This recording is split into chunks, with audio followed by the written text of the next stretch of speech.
Dying Light the Following Enhanced Edition. More than just DLC. Techland had some guts making the following just an expansion. Dying Light the Following continues the story of Kyle Crane. Not only is this expansion a direct sequel to Dying Light, it's the conclusion of Kyle Crane's story, and there are multiple endings. The Following does feel like an expansion, but delivered differently, and this could have been a full-fledged game. There is easily over 10 hours of content here. This expansion takes place in the countryside. The map is huge. Quests can be thousands of kilometers apart. Luckily for you, the Following introduces a Buggy to the game. The Buggy has its own skill tree and its own craftable parts. You get parts and fuel from gas stations and broken down cars. You get XP by running over zombies and driving fast. The Buggy is a great addition to Dying Light and makes traversing the countryside a blast, at least while things are close by, because ultimately the level design makes the Buggy gameplay not so fun. There's a trophy called I Don't Approve of Mindless Fun in the game, and this is apparent with how the world seems to be designed specifically to slow you down, waste your time, and hinder fun.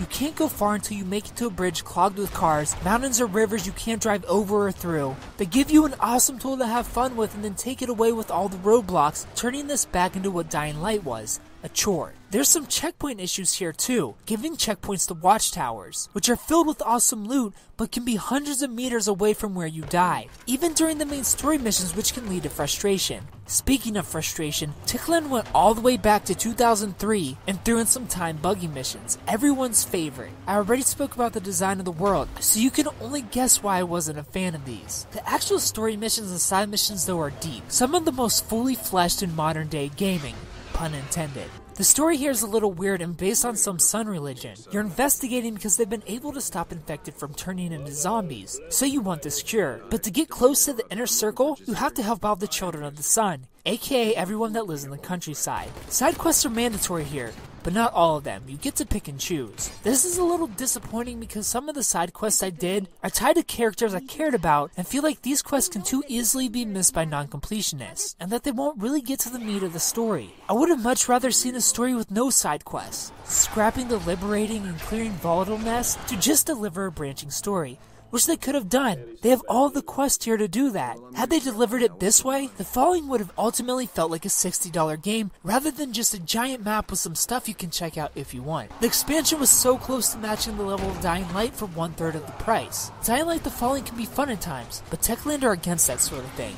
I give Dying Light the Following Enhanced Edition a 7.5 out of 10.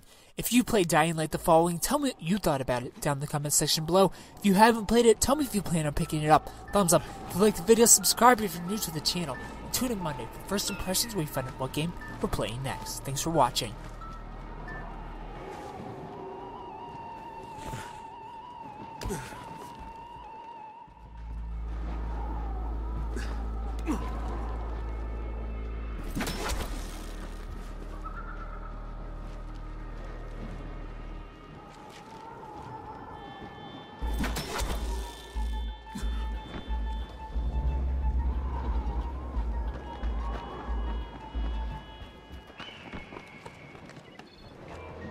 How goes the climb, Mr. Crane? Not now, Attila. One wrong move and I'm a dead man.